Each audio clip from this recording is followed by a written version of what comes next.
Good morning. So this morning what we're going to do is we're going to make Cornish pasties.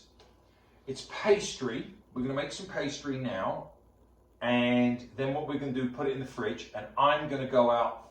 I'm going to go for a workout because I need to keep busy, get my knees strong.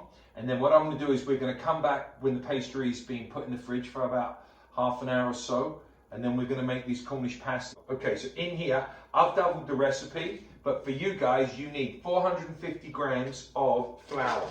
Then what we need is we need some salt, and I'm going to add a tablespoon.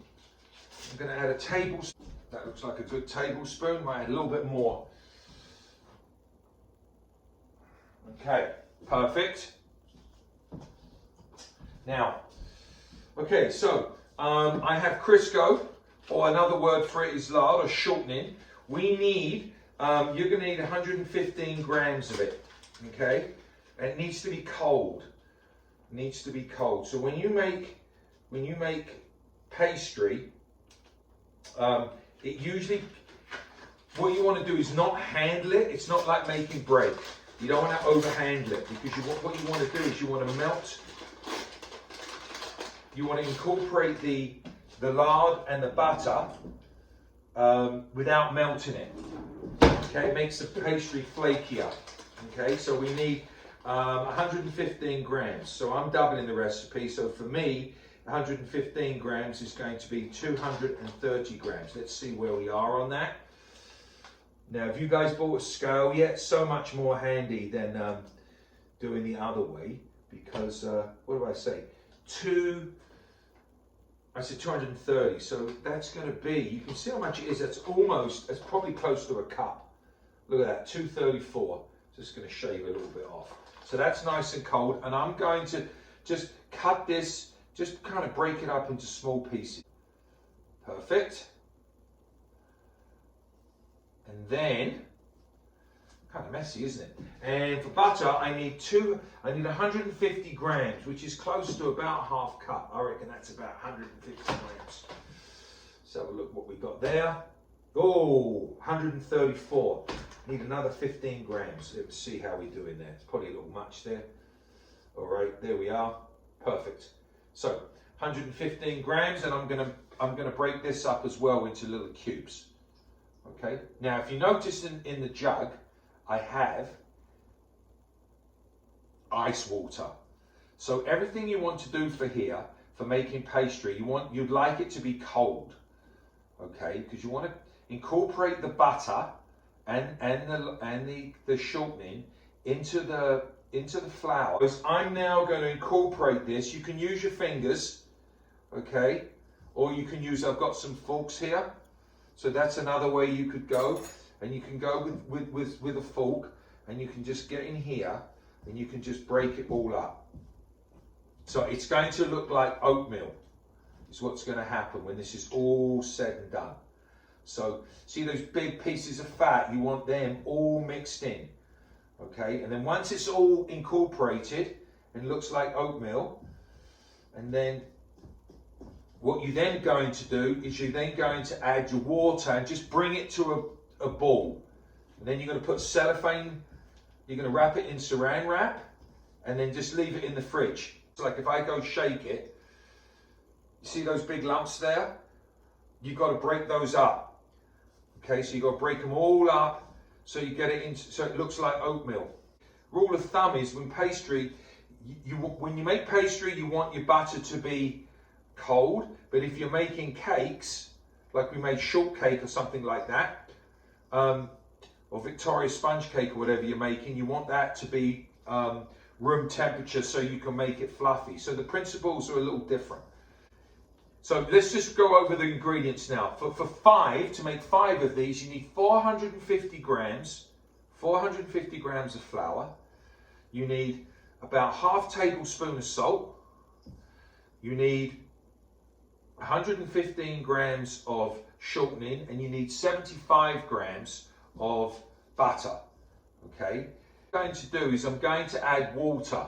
This water has ice cubes in it, and you need to do about 95 milliliters. I've doubled the recipe, but what you want to do is please be careful you don't add too much here. Now, remember we're not kneading, we're just bringing this together now. Okay, it's ice water because we want to keep things cold. So when it starts to come to a ball, you know you're getting there. I'm just going to add a little bit more. I'm just going to add a smidge more. Right, there we are. So, pastry. Wrap this in saran wrap like that, and I'm just going to put it in the fridge. And I'm going to clean up. And then I'll show you the next part. Okay, so, right, so I've got these cheap cuts of meat. And you can just go to the butcher's, and what you're going to do is you're going to cut these really fine. Notice I'm holding the knife. I'm just going to shred these really nice fine, just wafer thin, all right? It's tough meat, pretty inexpensive, okay? You want to kind of shred this, make it nice.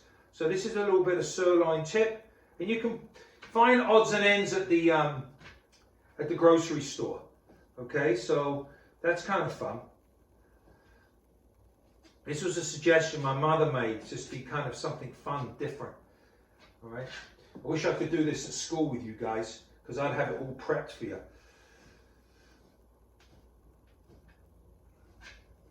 Yeah, we'd do, the way it would work would we'd prep day one and we'd put together day two. It'd be perfect. Brisket's quite a tough meat, but it's has a lot of connective tissue. It's delicious, it's flavorful, but it's quite tough. So it really likes to be cooked. Cut it thinly and cook it slowly. Now whole brisket, you know, they smoke it and do all that kind of stuff, which I've done. It's quite labor intensive, but doing it like this, no problem. Notice I'm cutting my way for myself. Okay, and what we do is we'll make it into portions. So I'll divvy this up and I'll make 10. So we're going to make them into little portions. Use a grater for the rutabaga and the potatoes. Okay, you just grate them. And I'll show you how to do that after I've done the beef. 65 grams. So we've got, that's about 65 grams there, you can see.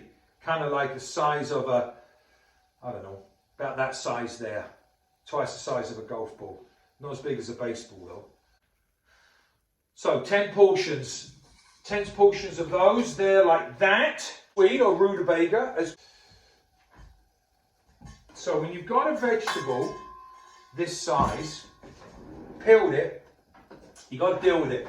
The way you deal with vegetables, guys, is you've got to square it off first. Okay, so I'm going to, like here, and then it's got a base. Now I can deal with that sucker. 20 grams of this, which is going to be about, that was 600 grams, so it's going to be about a third. Right, so that's cut there. Just be mindful of that, okay? Now this, I'm going to save this. This will be delicious in, you can make mashed potatoes with it. I'm going to have it tonight. I'm having liver and onions. I'm going to use rutabaga and potatoes. I'll keep it in there. Quite delicious. Okay, now let me show you something. So, if I'm going to use a grater, I'd go here like this. Really easy. Do now, really easy. I'm going to quarter them and then I'm just going to cut these really fine. Nice and thin. Not big hunks. Wowza! So now I'm going to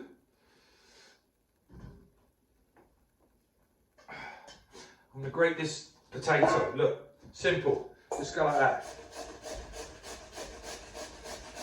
Anyway, so get this done. There we are. All my veggies done now. Beautiful.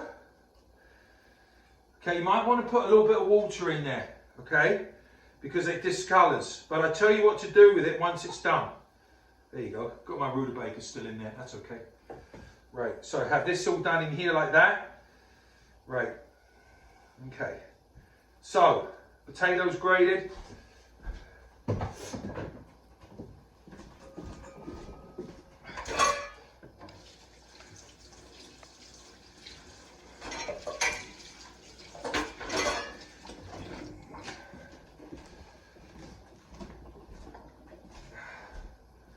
Okay, so I've got, what do I have here? Let's have a look. Oh, excuse me. Right, I have. Now this here, what you would do is when you get the potatoes, you really got to dry it all out before you put it in your, oh, here comes Oliver. Before you put it in the pasty. So I'm good to go here. Now I'm missing a couple of things. Going to get some melted butter. Going to get some melted butter and salt and pepper, and we're golden.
So, good knob butter, put that in there, turn it on nice and low, get that melting.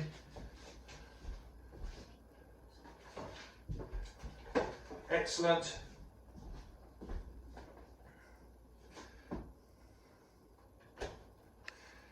Prep a couple of things here. Look, one.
you do it, Ricky? What the fuck? What are you doing? Get this all done here. We're all organised now. You see, I've got my salt, got my meat, we've got everything all organised now. We're going to do 10 of these. So I divided these, that's about 450 grams, 5 portions. Okay, so you know, it might be a little bit wrong, you know, it might not be perfect, but that's okay. So what I'm going to do now is I'm going to push this down like this. Here's my pastry. You want this to be about the size of this plate. That's roughly what you want. Okay, that's about 24 centimeters, about 12, it's about 9 inches. Sort of 8, 9 inches, okay? And if it's 7, don't worry about it, all right? So no, when you're rolling this out, what you want to do is just kind of press down on it, okay? Press down on it, and it'll come. Don't be in a hurry, all right? You can get, if it sticks, just put a little bit of dust, a little flour on there. And then what I'm going to do, just going to make a nice circle.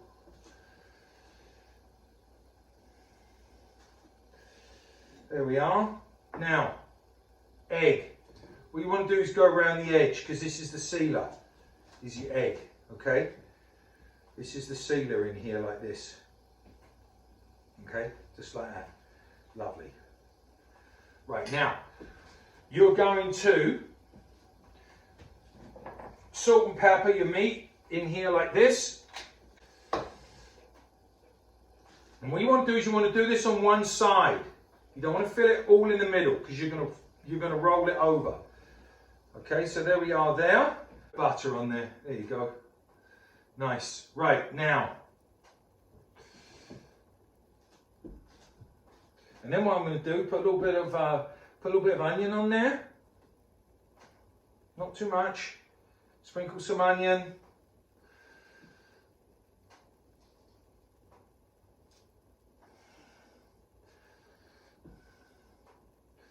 Potato. Rutabaga.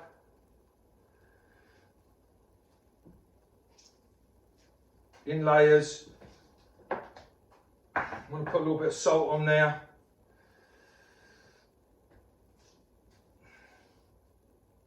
Rutabaga. Very nice. A little bit of salt, not too much. Butter. Put some butter on there. That's it. I like melted butter. Get right in there. Lovely. A little bit of pepper. Finish up with a little bit of onion. Just like that. There we are. And now comes, sometimes just be mindful you don't overstuff them. Look at that, beauty. Okay, just kind of roll this over.